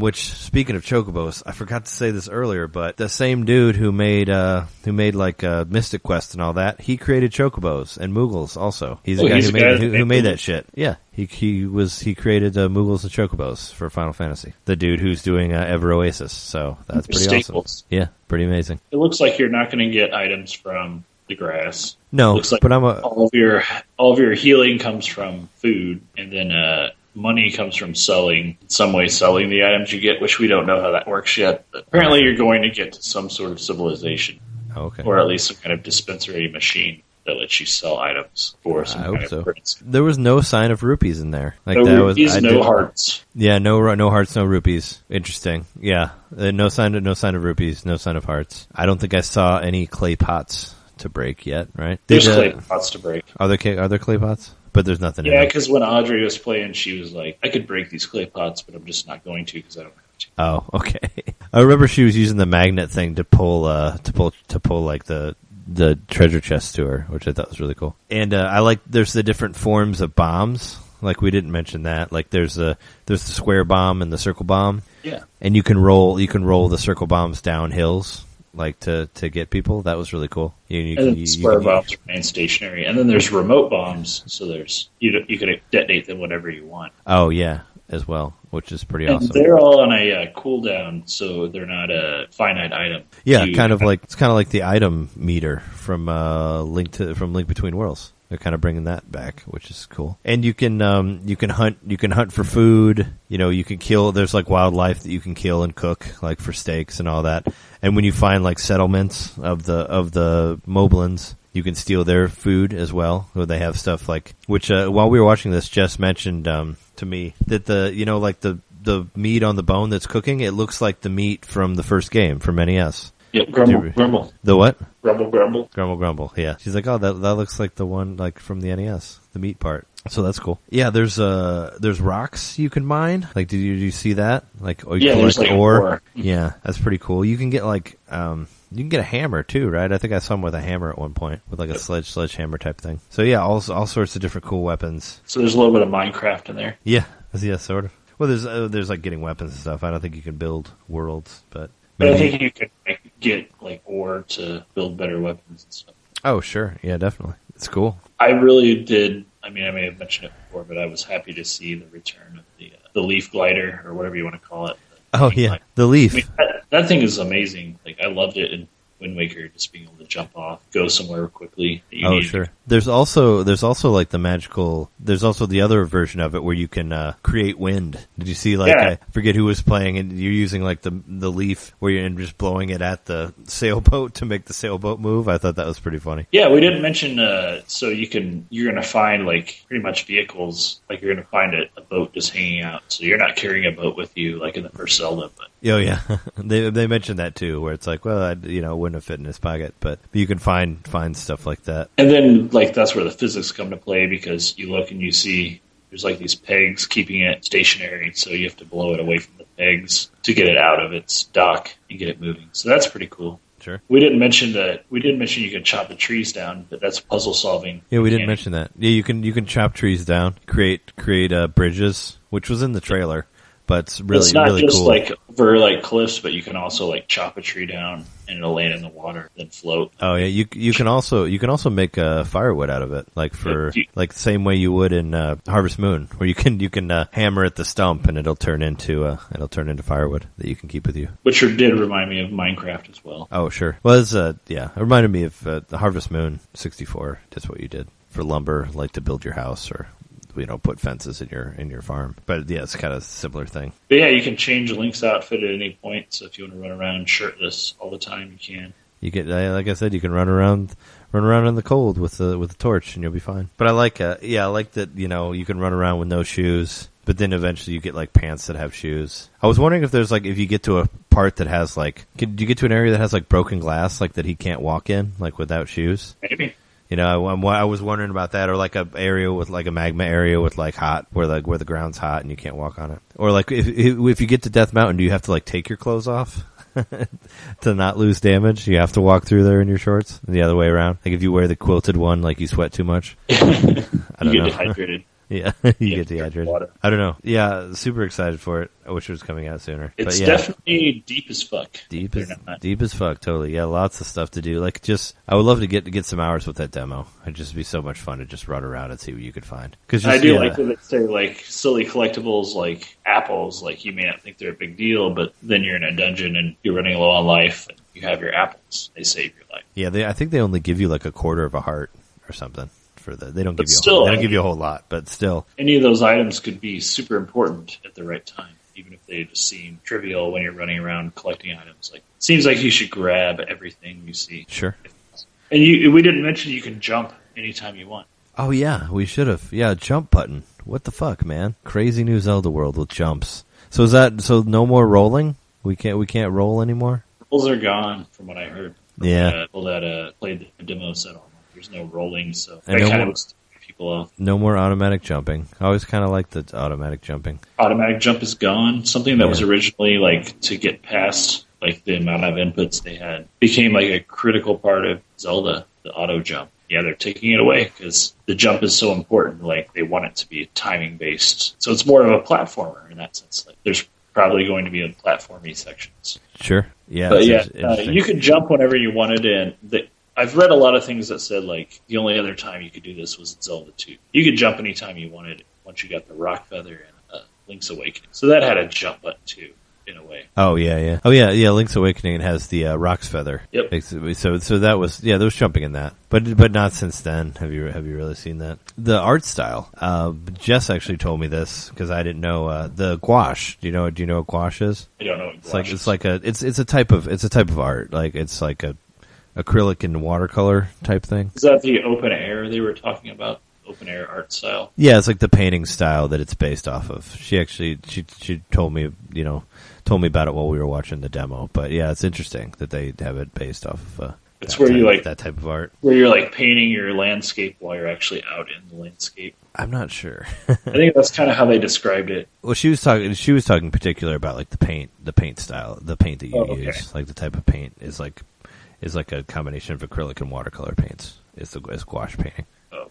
But just the way it looks, the way the different art looks. But it looks cool. Yeah, it's a beautiful game. Like, every blade of grass is swaying in the wind, and when you do it, it's very next gen. It's all important. All the blades of grass. Yeah, no, it's very next gen. It looks beautiful. It's super huge. You can jump. You can climb. It's pretty much Spider-Man. You can climb anywhere like Spider-Man, which I like that. I like that you can scale anything. I mean, if you have the stamina ability to do it, you can scale whatever. I do like in the trailer when he's like climbing a mountain and then it zooms out, he's barely climbing the mountain. Yeah, they make it look like he's having such trouble getting to the top part of this. Yeah, he's barely at that mountain. This mountain's huge. Oh, sure. So I don't know how much of like the pacing was maybe, because I did kind of wonder if like the pacing was maybe a little artificially inflated by the people that knew the game that were playing it in the demos. But from what I've seen, like online, like it's just a huge area. The demo was one huge giant area that's supposedly 2% of the world, like you said, less than 2%. You can see off on the horizon. There's plenty of shit to do, and one of the big things of this game is you can go anywhere you can see. You can go there, yeah. That's why I like the idea of like getting a bird eventually to fly from one area to another, which I'm sure there'll be some sort of thing like that. But I hope mean, if you control the weather, you can just glide with like. You got to climb high enough though to glide like wherever. Well, you can get updrafts like you do in Wind Waker, where there's like updrafts. Oh yeah, and like pilot wings also. Yeah. You do it for the hang glider. Yeah. Well, we could talk. I mean, we could talk about this game for like another 5 hours. I'm sure we're at like I think we're about at a good stopping point. Unless there's something that I've forgotten that we mentioned. I feel like I've gone over pretty much my notes. Is there anything that we missed? Do you think? No, I can't think of anything. I guess I did want to mention, like, you could use the magnesis ability to, like, pick up an item and then use it as a weapon, as, like, a distance weapon. I saw someone do that with Guardian where they were, like, hitting them with a rock or something from a distance. Oh, yeah, speaking of that, you can throw weapons at people and get a critical hit every time. Yeah, it's double damage. So yeah, I forgot about that. That's really cool. Ideally, you would, like, whittle your weapon down to the last piece of damage and then throw it to destroy it. And then chuck it and get a critical hit. Yeah, so that's really cool. An extra layer of strategy for weapon management. Sure. I don't know if you noticed, I was like breaking down the way the time works, and it's like every 10 seconds is 5 minutes in that game. Is the difference between our time and their time. So I noticed that it'll change, like it goes forward by 5 minute increments, like on your time that's on the map, and it changes 5 minutes every 10 seconds. So what a day is, I don't know, a minute, something like that. So it's 120 seconds for every hour. So 2 minutes an hour. So a whole day is 24. No, a whole day is 48 minutes. Yeah, I don't know. I don't know how that works. Well, because an hour would be, what's... You said it's 5 seconds is, or 5 minutes is 10 seconds, right? Yeah, 10 seconds is 5. Right, so 5 minutes. There are 12 5 minutes in an hour, so that's 120 seconds in an hour. So that's 2 minutes an hour. Oh, okay. So a day would be 48 minutes. Oh, okay. Yeah, that sounds about right, I guess. So yeah, you play for less than an hour and you've gone through a day. So it's still it's a dilation of time, but it's still you'd have to play it for a long time to see the sun and the moon. Oh yeah, totally. For like a couple hours. Cool. All right. Well, I think we'll talk more about this and we don't know if there's future episodes, I'm sure. Yeah, there might be seasons too. Maybe they could bring Ocarina Seasons in there and do that. Or they could bring Oracle of Ages also, where you bring it back to where everything's not destroyed, like we talked about earlier. I mean, you see all the ruined guardians are all over the place, so maybe there is like an alternate reality where all those ruined guardians are alive. Yeah, that's what I thought, because the one in that one video that we saw way back when, like they were a lot more alive. So either there's another section that's like that, or there's a time that you go to where they're alive. But we'll learn more as it goes. But I think that's good enough for our E3 episode, right? E3, man, we knew there'd be a lot to talk about, and there was. Yeah, we're like 2+ hours. If we missed anything, please email us at the NintenDomain podcast at gmail.com. Leave us a review on iTunes also if you have that, or whatever else version you listen to this on, so we can be recognized as a podcast and all that. This has been episode 29. We're your hosts, Trey Johnson. Jerry Mikowski. And that's your E3 news. See you next week. See ya.